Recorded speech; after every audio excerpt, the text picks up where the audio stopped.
جن کو پتہ ہے کہ اس فیلڈ میں آ کے نام کمایا جا سکتا ہے، پیسے بھی اور نام بھی کمایا جا سکتا ہے. ان کی کتابوں میں جو میں نے چند ایک چیزیں نوٹ کی ہیں، وہ اگر آپ ذہن میں رکھ لیں تو آپ کو کم و بیش ہر کتاب میں جو موٹیویشنل اسپیکنگ پہ لکھی ہوئی ہے پاکستان میں اردو میں، اس میں وہ آپ کو چیز نظر آئے گی. ایک تو یہ ہے کہ ہمارے ہاں 1400 سالہ تاریخ میں جب اسلام کے حوالے سے کوئی کتاب لکھی جاتی ہے تعمیر شخصیت پر، خواہ وہ تصوف کے پوائنٹ آف ویو سے ہو یا فقہ کے پوائنٹ آف ویو سے، کسی بھی حوالے سے، تو ہمارے بزرگوں نے حوالے اوریجنل سورس جو ہے جہاں سے انہوں نے اپنے تھاٹ پروسیس کو گین کیا، جہاں سے اپنا تھاٹ پروسیس لے کے چلے ہیں، وہ اوریجنل سورسز کی اوریجنالٹی کو مینٹین رکھتے ہیں. مثال کے طور پہ قرآن پاک کی آیت ہے تو وہ آیت لکھیں گے عربی میں، حدیث نبوی ہے صلی اللہ علیہ وآلہ وسلم، تو حدیث کوٹ کر کے اوریجنل ٹیکسٹ، اس کے بعد پھر اپنا تبصرہ، اپنا تعارف یا اپنے جو کہتے ہیں گزارشات پیش کریں گے، اپنے اوپینین کو، یعنی اپنے اوپینین کو اوریجنل سورس سے علیحدہ رکھ کے پیش کریں گے تاکہ پڑھنے والے کو پتہ ہو کہ یہ عبارت حضور صلی اللہ علیہ وسلم کی ہے اور یہ عبارت آگے مصنف کی اپنی انٹرپریٹیشن اور اپنا اوپینین ہے. تاکہ اوریجنالٹی کو مینٹین رکھتے ہوئے، اوریجنل سورسز کی اوریجنالٹی کو مینٹین رکھتے ہوئے جب بات آپ آگے بڑھاتے ہیں تو اوریجنل سورسز کے معنی اور مفہوم میں تحریف معنوی نہیں ہوتی. یعنی اس طرح ہر بندہ اپنی انٹرپریٹیشن لے لے اور وہ حوالہ دے دے کہ بخاری اور مسلم کا ہے، مگر اوریجنل کوٹیشن نہ دے، تو سننے والا اگر آگے سمجھدار نہیں ہے تو وہ سمجھے گا شاید حضور صلی اللہ علیہ وسلم نے بیان ہی یہ فرمایا ہے، حالانکہ ادھر اوریجنل ٹیکسٹ میں یا اوریجنل جو حدیث ہے عربی متن ہے اس میں یہ بات نہیں ہوگی. تو پتہ چلے گا کہ میرا جو اپنا نقطہ نظر تھا، میرا اپنا انداز بیان جو تھا، میرے اپنے لفظوں کا انتخاب، میرے اپنے جملوں کی ترتیب، یہ میں نے ادھر حوالے سے منسوب کر دیے اور حوالے سے منسوب کر کے میں اصل حوالے میں تحریف معنوی کا مرتکب ہو گیا. تو یہ فتنہ جو ہے آپ کو آج کل کی موٹیویشنل کتابوں میں بہت ملے گا. یہاں پہ تو یہ بھی تمیز نہیں، اکثر کتابوں میں وہ نیچے لکھ دیں گے صحیح بخاری، صحیح مسلم، کون سے باب کی میں یہ مینشن ہوا ہے بخاری شریف کے، حدیث کا نمبر کیا ہے، اصل متن کیا ہے. تو یہاں لوگ مختلف کتابوں سے کٹ اینڈ پیسٹ اٹھا کے اپنی کتاب میں ایڈ کر دیتے ہیں اور مفہومی ترجمہ رکھتے ہیں کہ حضور صلی اللہ علیہ وسلم نے فرمایا، ام المومنین جو ام المومنات میں سے انہوں نے سے کسی میں سے، اہل بیت میں سے کسی نے یہ فرمایا، اور پھر آگے اپنی گفتگو لکھتے ہیں، یہ بولتے ہیں، اوریجنل ریفرنس کوٹ نہیں کرتے. تو ہماری 1400 سالہ جو تاریخ ہے اسلام کی، اس میں علماء کرام نے، اسکالرز نے، انٹلیکچوئلز نے ہمیشہ اوریجنل سورس کی اوریجنالٹی کو مینٹین رکھ کے آگے کام بڑھایا ہے. ہمارے جو یہاں کے موٹیویشنل اسپیکر ہیں وہ آپ یہ کام کر رہے ہیں، وہ اوریجنالٹی کو اوپینین میں کنورٹ کر کے اور اس کے اوپر اپنی ریسرچ کی بنیاد رکھتے ہیں. یعنی یہاں الٹا کام ہو رہا ہے کہ جو اوریجنل سورس ہے اس کی اوریجنالٹی کو ڈسکلوز نہیں کریں گے، اپنی گفتگو کو، اپنے بیان کو اوریجنل سورس کی طرف منسوب کر کے امپریشن یہ دیں گے جیسے یہ بات واقعی اوریجنل سورس میں موجود ہے، یہ بات واقعی حدیث میں موجود ہے. اس کی میں مثالیں آپ کو چل کے دوں گا آگے. تو یہ ایک ایسی خرابی ہے، فتنہ ہے، جو آج کل کی جو ہماری لوکل اردو کی موٹیویشنل اسپیکر کی جو نئے نئے بھی ہیں اور جو کاروباری ذہن کے، ان کے اندر کتابوں میں، ان کے خطابات میں یہ بڑی چیز آپ کو ملے گی. اس کی وجہ سے یہ سارے لوگ اوریجنل سورسز، دو چیزوں کے کرائم کے مرتکب ہو رہے ہیں. ایک تو یہ ہے کہ اوریجنل سورس کو، اس کی اوریجنالٹی کو اوپینین میں کنورٹ کر رہے ہیں، نمبر ایک. اور دوسری بات یہ ہے کہ اس میں تحریف معنوی بھی ہوتی ہے. آپ اوریجنل سورس دیکھیں گے تو جو بات یہ کہہ رہے ہیں اوریجنل سورس کو حوالہ دے کے، وہ اوریجنل سورس میں ہوگی نہیں. اسی لیے اکثر ان کتابوں میں آپ دیکھیں گے کہ متن نہیں ہوتا عربی کا ساتھ میں، اور اتھینٹک ترجمہ بھی نہیں ہوتا کہ اس کو ذہن میں رکھ کے. اور میرے خیال میں اکثر کو اتنی تمیز اور شعور بھی نہیں ہے کہ اوریجنل سورس ڈھونڈنا کہاں سے ہے. وہ مختلف کتابوں سے دیکھا، کسی نے بخاری شریف لکھا ہوا ہے، کوٹیشن اٹھائی اردو کی، نیچے بریکٹ میں لکھ دیا بخاری شریف، مسلم شریف، بس. تو شاید ان کو خود بھی اتنی رسائی نہیں ہوتی اوریجنل سورسز تک. تو یہ ایک چیز ہے اس میں بہت زیادہ. دوسری بات ہے کہ ایک تو میں نے آپ کو بتایا کہ اوریجنل سورسز کی نہیں، ہاں دوسرا تحریف معنوی کی. یہ چند ایک باتیں آپ ذہن میں رکھ لیں. یہ ویسے میں نے سوچا آپ کو یہ ایک علیحدہ سے ٹاپک ہے کہ ہمارے ہاں موٹیویشنل اسپیکنگ کا جو آپ کہہ لیجئے لٹریچر اویلیبل ہے، اس کے اندر بہت ساری خرابیاں جہاں جمع ہیں، ان میں یہ خرابیاں بھی ہیں جس کا بھی میں نے مینشن کیا ہے. تو یہ میں آگے آپ کو آگے چل کے بتاتا ہوں. اچھا، یہ کتاب کی طرف اب ہم آتے ہیں. یہ ایک بنیادی بات ذہن میں رکھ لیجیے آپ، اور اس کی طرف آتے ہیں.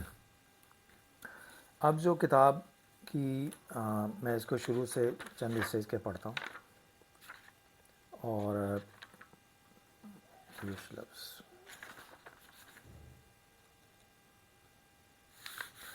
اچھا، ہارون رشید صاحب نے جو سینئر تجزیہ کار و کالم نگار ہیں، انہوں نے اس کے حوالے سے بڑی خوبصورت بات کی ہے. ایک سیکنڈ جی.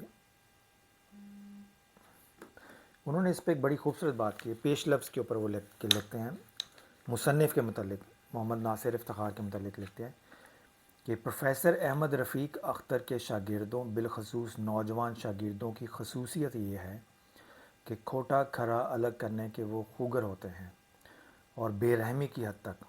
کہنے کو سبھی کہتے ہیں کہ سارا فریب نفس کا ہے. آدمی کی ساری متاع جبلتوں کی وحشت میں گم ہو جاتی ہے.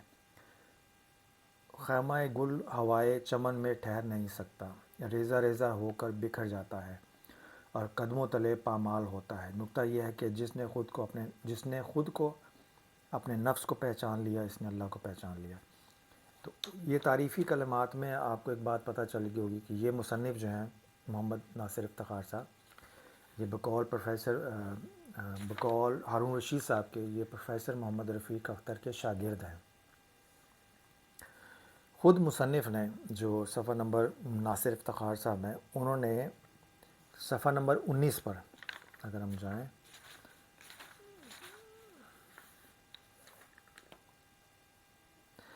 تو اپنے استاد محترم کو، پروفیسر محمد رفیق اختر کو خراج تحسین ان لفظوں میں پیش کیا. کہتے ہیں کہ میں ذاتی طور پر احسان مند ہوں اور شکر گزار ہوں استاد محترم جناب پروفیسر احمد رفیق اختر کا، جنہوں نے خدا کی پہچان کو جاتے درست رستے کی نشاندہی کی اور خدا کی ذات سے روشناس کروایا. استاد محترم نے مجھ پر ایسے بے شمار احسانات کیے ہیں جن کا صلہ اور جزا انہیں اللہ تعالیٰ ہی عطا فرما سکتا ہے.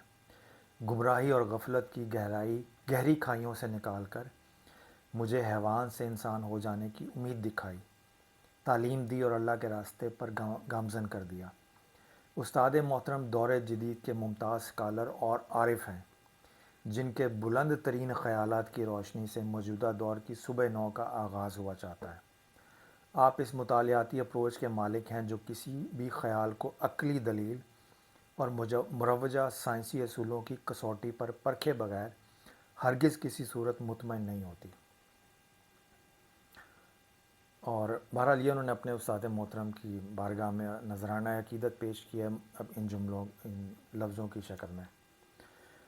اور آگے چل کے پھر صفحہ نمبر 20 پہ کہتے ہیں کہ اس کتاب کو لکھنے میں، اس کتاب میں استاد محترم کے مقالات، تھیسس، مقدمۃ القرآن، انسان سوچتا نہیں، اللہ ترجیح اول، بخل جان اور چند دیگر حوالہ جات سے بھی کچھ جگہوں پر استفادہ کیا ہے، جن کے لیے ان کا تہہ دل سے شکر گزار ہوں. اچھا، میں نے جب یہ کتاب پڑھی ہے تو مجھے نہیں ملا کہ کس جگہ پہ انہوں نے اپنے استاد محترم سے یہ خیال لیا ہے. تو ہوتا نا جب آپ لکھ رہے ہوں تو آپ ریفرنس دیتے ہیں کہ جی یہ میں نے اپنے استاد محترم کی اس کتاب کے اس حصے سے لیا ہے. تو مجھے ایسی کوئی بات نہیں معلوم ہوئی، تو میں یہ ازیوم کرتا ہوں، میں نے پھر یہ ازیوم بھی کیا کہ اوورال جو انہوں نے ریسرچ وغیرہ کی ہے ان میں سے اوورال جو تھاٹ پروسیس ہے وہ انہوں نے اپنے استاد محترم کی ان کتابوں سے لیا. اب چونکہ انہوں نے اپنے استاد محترم کا بھی ذکر خیر کیا تو میں نے سوچا پہلے آپ کو ان کے استاد محترم کا بھی میں بیان کر دوں. اب میرا جو تمہیدی گفتگو ہے وہ ذہن میں رکھیے گا کہ ہمارے بہت سارے جو لٹریچر لکھتے ہیں آج کل کے جو مذہبی اسکالر بھی ہیں، وہ ان کا انداز بیان کیا ہوتا ہے، انداز تحریر کیا ہوتا ہے، اور اوریجنل حوالے کو اوپینین میں کنورٹ کر کے پھر آگے اس سے اثرات کیا پیدا ہوتے ہیں وہ آپ نے ذہن میں رکھنے ہیں. اب میں آپ کو ان کے استاد محترم کا تعارف کرواتا ہوں. پیش خدمت رسول ہے، پروفیسر احمد رفیق اختر صاحب کی کتاب ہے. میں صرف آپ کو چند حصے دے رہا ہوں، ورنہ میں اگر صرف 1 بائی 1 آنے پہ آؤں تو یہ کئی گھنٹوں پہ چلے جائے گا یہ تبصرہ. اب جب میں نے ان کے استاد محترم کی کتاب، یہ میں نے جدہ میں پڑھی تھی 2016-17 میں، یہ زندگی کی پہلے کتاب تھی جو میں نے پروفیسر احمد رفیق صاحب کی پڑھی تھی. اور اس کے بعد میں آپ کو اس میں سے جو دلچسپ پارٹ ہے وہ میں دکھاتا ہوں. یہ اس کے 2 نسخے ہیں میرے پاس.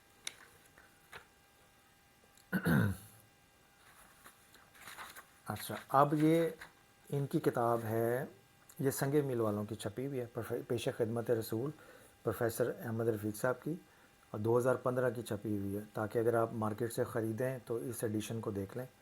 اور اس کے آپ چلے جائیں صفحہ نمبر 14 پہ.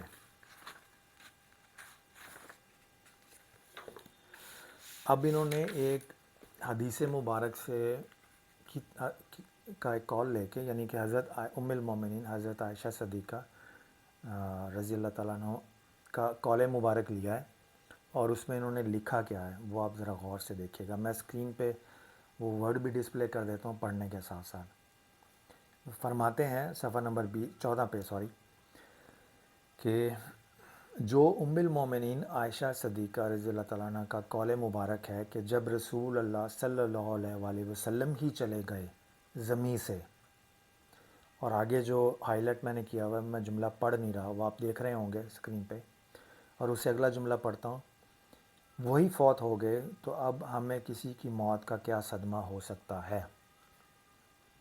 اب جو جملہ میں نے پڑھا نہیں ہے، جو ہائی لائٹ کیا ہوا ہے، آپ وہ دوبارہ دیکھ لیجئے. یہ جو جملہ اس کی نسبت انہوں نے کی ہے کہ یہ حضرت عائشہ ام المومنین حضرت عائشہ صدیقہ رضی اللہ تعالیٰ عنہ کا یہ جملہ ہے. میرا کہنا یہ ہے کہ یہ ممکن نہیں ہے کہ اس طرح کا جملہ آپ فرمائیں. اب چونکہ میں نے شروع میں کہا نا کہ خرابی ماڈرن ڈے اسکالرس کی پرابلم یہ ہوتی ہے کہ یہ اوریجنل سورسز کو اوپینین میں کنورٹ کر کے تو ایسے اپنے جملوں کی بھی نسبت ادھر کر دیتے ہیں جو وہاں موجود نہیں ہوتے. ہم روزمرہ معاملات میں جب ہم ایک دوسرے سے کہتے ہیں یار تو تم تو فارغ ہی ہو، مراد ہے تم میں عقل نہیں رہی، یا کسی کو کہتے ہیں یار وہ فارغ ہی ہو گیا، فوت ہی ہو گیا، تو یہ جو لفظ ہم محاورتاً بولتے ہیں کہ تم فارغ ہی ہو گئے ہو یا تم بالکل ہی فارغ ہو، یہ نیگیٹو ٹون میں ہے، یہ کمی کسی نقص کی طرف نشاندہی کرتا ہے. تو یہ محاوراتی جملہ آئی ڈاؤٹ اٹ، کیونکہ انہوں نے اوریجنل ریفرنس کوٹ نہیں کیا کہ انہوں نے یہ کہاں سے کال لیا حضرت عائشہ صدیقہ رضی اللہ تعالیٰ عنہ کا، اور وہاں پہ کیا لکھا ہوا ہے اور یہاں پہ کیا لکھا ہوا ہے. تو میرا ذاتی نقطہ نظر تو یہ ہے کہ میں چونکہ اس کو پروفیسر احمد رفیق صاحب کا ہی جملہ کنسیڈر کروں گا، میں اس کی نسبت ادھر نہیں کروں گا.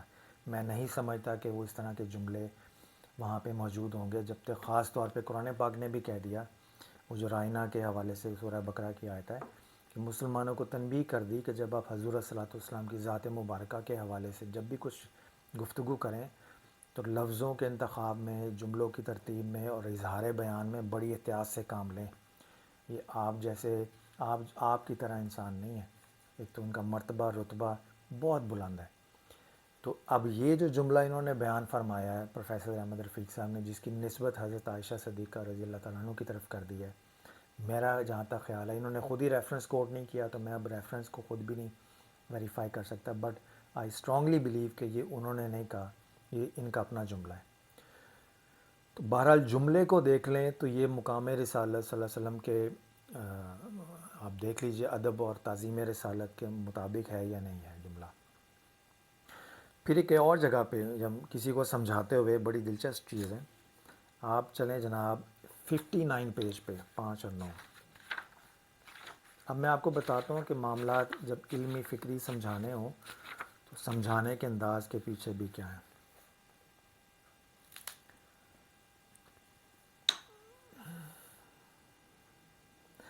اب یہ گفتگو فرما رہے ہیں اور فرما رہے ہیں بعض اوقات مسلمانوں کے درمیان جو مختلف علمی مسائل ہوتے ہیں یہ حماقتوں کی وجہ سے ڈیولپ ہو جاتے ہیں، یہ بڑے سمپل ہوتے ہیں، یہ آرام سے بھی بیان کیے جا سکتے ہیں. اب وہ کہتے ہیں مسائل تو بڑے احمقانہ سے بلٹ ہو جاتے ہیں کہ جی بندہ کیا ہے. کسی نے سوال کیا کہ جی رسول صلی اللہ علیہ وآلہ وسلم کیا ہیں، نور ہیں بشر ہیں، یہ سوال کیا. اور اس کے جواب میں پروفیسر احمد رفیق صاحب فرماتے ہیں بھائی ان کو تو چھوڑو، میں بھی نور ہوں، میں بھی بشر ہوں. اب جب حضور صلی اللہ علیہ وسلم کی ذات مبارکہ کے حوالے سے یہ ڈیولپ کرنا تھاٹ پروسیس کہ آپ نور ہیں یا بشر ہیں، اس کو سمجھانے کے لیے یہ انداز اختیار کیا ہے پروفیسر محمد رفیق نے.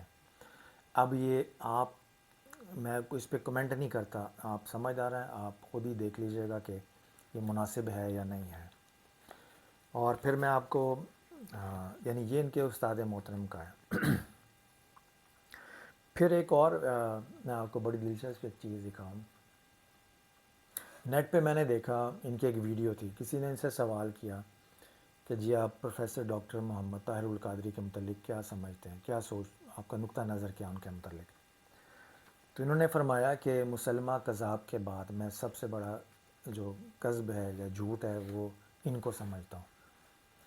تو میں چونک گیا، وہ ویڈیو پھر میں نے ڈاؤن لوڈ کر کے سیو کر لی.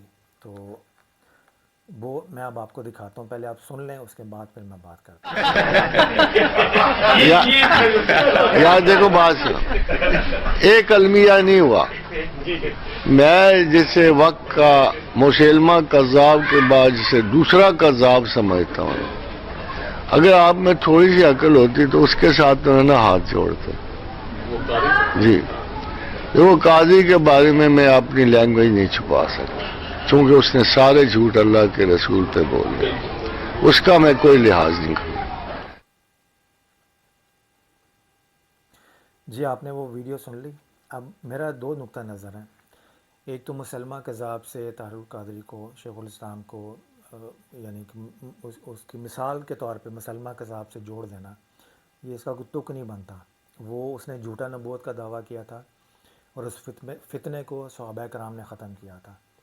انہوں نے تو کوئی نبوت کا دعویٰ نہیں کیا. آپ کا ان کا علمی اختلاف ہے، کسی طرح سے اختلاف ہے، تو اس اختلاف کو بیان کرنے کے لیے دلائل بہت سارے ہیں، مگر انہوں نے جس طرح کی دلیل کو پک کیا ہے، اس سے میں سمجھتا ہوں اس دلیل کے پیچھے آئی کیو لیول بھی پتہ چل جاتا ہے، اور پھر یہ بیان، انداز بیان جو ہے اس کے پیچھے ان کے ایٹیٹیوڈ کا بھی پتہ چل جاتا ہے. تو آپ نے دیکھا ہوگا اکثر یعنی معاملات میں آپ دیکھیں اس میں احتیاط نہیں ہے اس طرح کے لٹریچر پروڈیوس کرنے میں. اور اکثر لوگوں نے اپنے، بہت سارے لوگوں کی کوشش ہوتی ہے کہ وہ واصف علی واصف بھی بن جائیں، تو وہ اللہ پاک کی دین تھی، تو آپ کوشش سے تو نہیں بن سکتے. تو بہت سارے لوگوں کا یہ تھا کہ یہ جو لٹریچر پروڈیوس ہوتا ہے، اس میں آپ روحانی گرو ڈال دیں، آپ اس میں آپ ماڈرن اسلامک انٹلیکچوئلز ڈال دیں، یا اس میں آپ بہت سارے ایسے لوگ ڈال دیں جو وہی بات کہ اوریجنل سورسز کو یعنی سامنے نہیں رکھنا، یا اوریجنل سورسز کو سامنے پریزنٹ کر کے پھر اس کے اوپر اپنا تھیسس، اپنا تھاٹ پروسیس ڈیولپ کرنا، تاکہ پڑھنے والے کو یہ پتہ چل جائے کہ اوریجنل سورس میں کیا لکھا ہوا ہے اور آگے جو آپ کا نقطہ نظر ہے وہ کیا ہے. اور یہی انداز تفاسیر میں بھی آیا ہے کہ علماء کرام نے کتابیں بھی لکھی ہیں، تفاسیر میں مفسرین نے جب بھی کچھ لکھا ہے تو کوشش کی ہے کہ اوریجنالٹی سورسز کی وہ ڈسٹرب نہ ہو، تاکہ اس میں تحریف معنوی کا کوئی فتنہ نہ پیدا ہو. تو اوریجنل سورسز کو کوٹ کرنے کے بعد پھر اپنی رائے جو ہے دلائل کی روشنی میں انہوں نے پیش کیا. اس لیے میں نے کہا تھا شروع میں آپ کو بتا دوں گا، اور اس میں آپ یہ چیز دیکھ لیجیے گا. اب یہ ہے ان کی تھاٹ پروسیس سے، ان سے اکتساب فیض کر کے تو مصنف نے یہ کتاب لکھی ہے. ٹھیک ہے جی.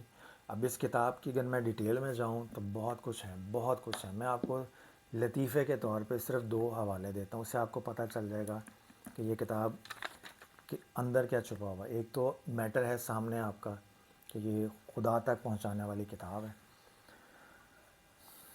بہرحال ان کا صفحہ نمبر 348 پہ جائیں آپ، اس کتاب کے 348.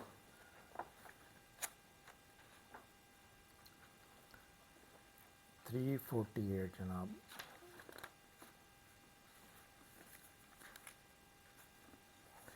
یہ کہتے ہیں کہ میں نے سیرت النبی پہ جتنی بھی کتابیں پڑھی ہیں، ایک کتاب ہے جو مجھے سب سے بہترین لگی اور وہ دیٹ از دا بیسٹ.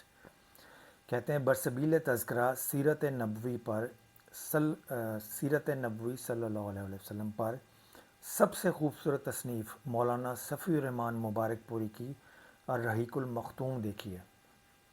یعنی ان کو سیرت پہ جتنی کتابیں اویلیبل ہیں مارکیٹ میں، اس میں مولانا صفی الرحمن مبارک پوری کی کتاب ہے رحیق المختوم، یہ ان کو سب سے بہترین لگی ہے مصنف کو.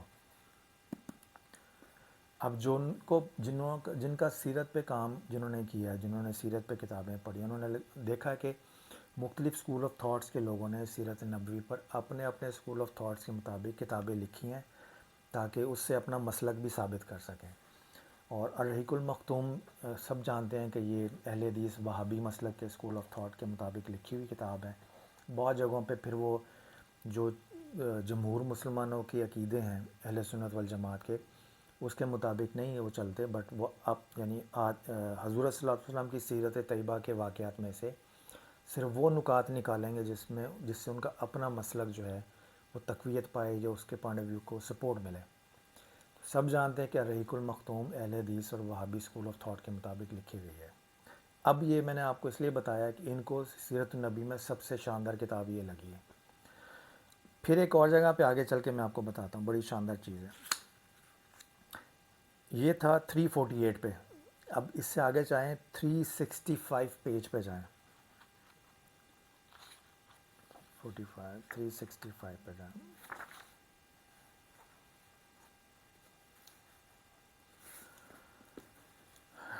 اچھا، یہاں پہ وہ یعنی ابلیس اور آدم کے حوالے سے قصہ ہے کہ ابلیس نے آدم کو سجدہ نہ کیا تو اللہ پاک نے ان کو نکال دیا، اور ابلیس نے کہا کہ میں زمین میں جاؤں گا تو میں تیرے لوگوں کو بت پرستی کی دعوت دوں گا. یہ انہوں نے تھیم یہاں سے ڈیولپ کیا سارا. یہی تھیم ڈیولپ کرتے کرتے آگے چل کے پیج 365 پہ کہتے ہیں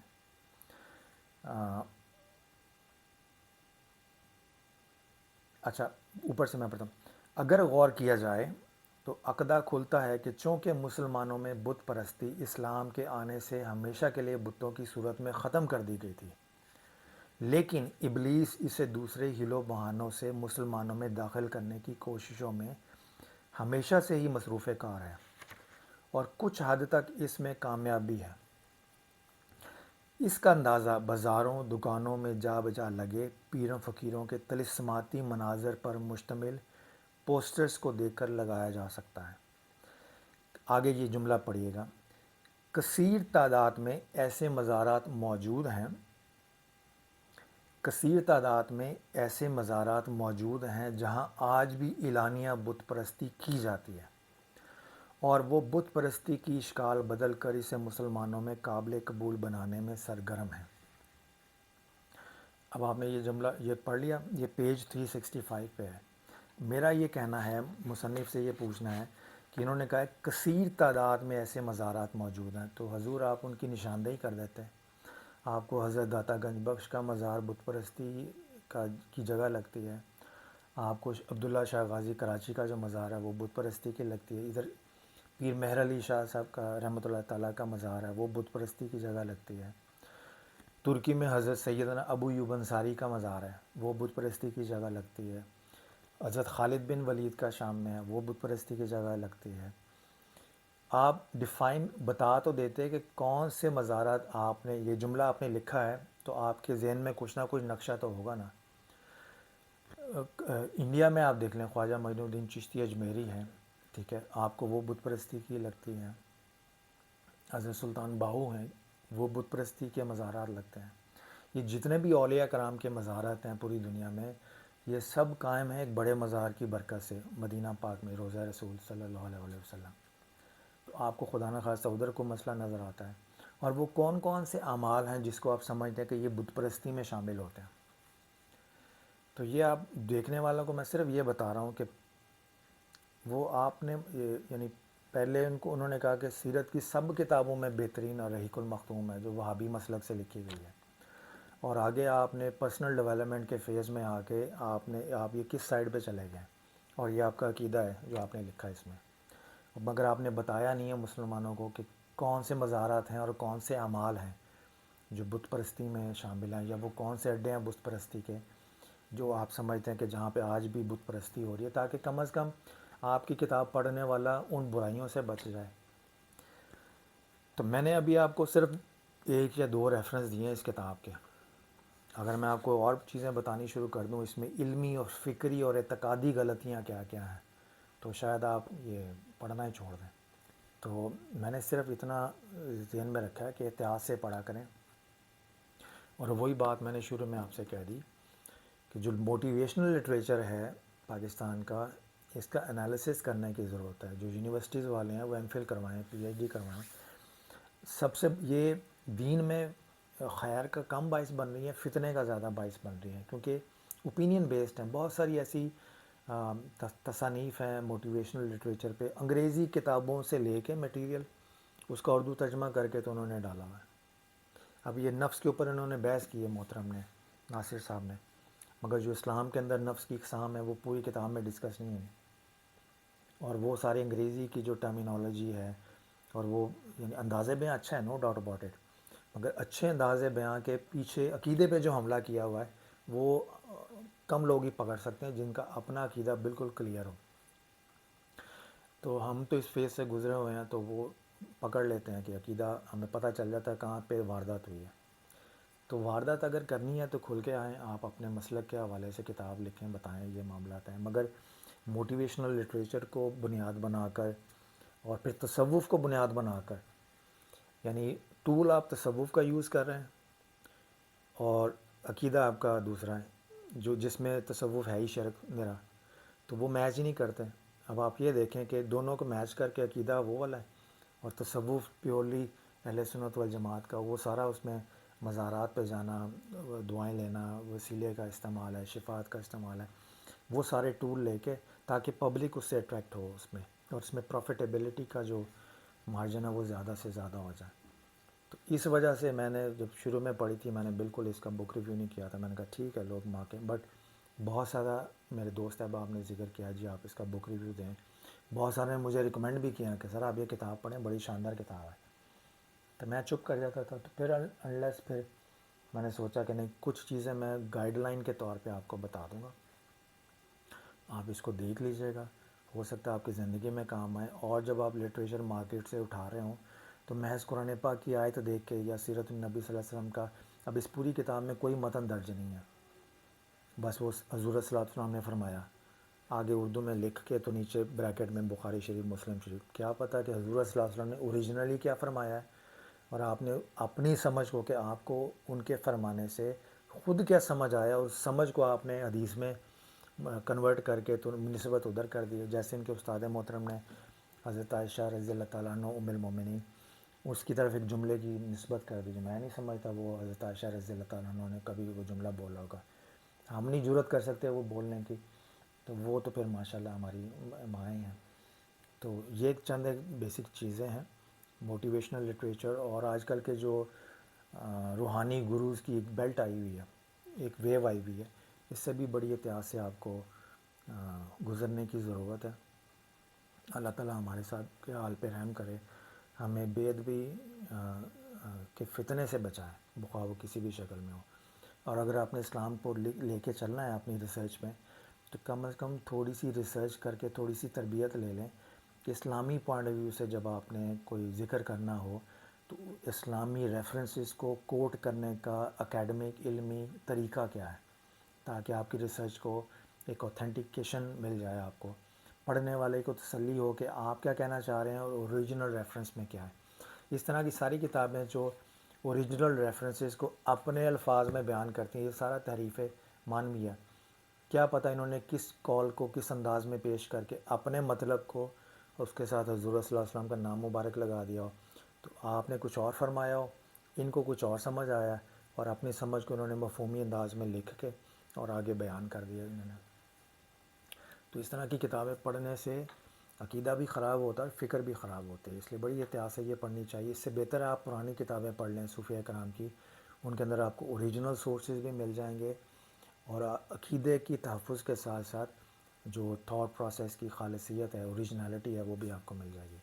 یہ میری ہمبل سبمیشنز ہیں، کیونکہ آج کل آپ کو پتہ ہے وہ اگر آپ کو بات کریں بھی تو لوگ اس کو کسی اور اینگل میں لے لیتے ہیں. تو آئی ہوپ کہ اس کو یہ پازیٹیو سینس میں نے بیان کیا ہے، صرف اس انداز سے کہ چیزوں کو آپ نے اگر لکھنا ہے تو پازیٹیولی لے کے چلیں، اور کم از کم اسلام کی تعلیمات کا جو ہے نا وہ اس کا بیڑا غرق نہ کریں، یا اس کو ماڈیفائی نہ کریں، یا اس کا حلیہ نہ بگاڑیں شکل کا، تاکہ وہ اپنی اوریجنل سینس میں موجود رہے.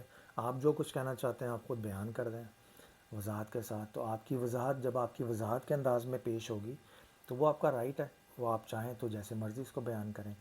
اس کو تفسیر بالرائے کہتے ہیں ویسے بائی دا وے.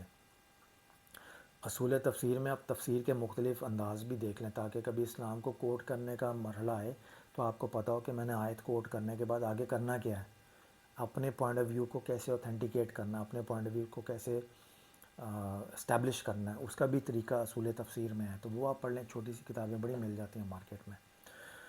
تو یہ جناب چند ایک گزارشات ہیں, آئی ہوپ کہ آپ اس کو پازیٹیولی لیں گے. میں نے پازیٹیولی ہی بیان کیے ہیں.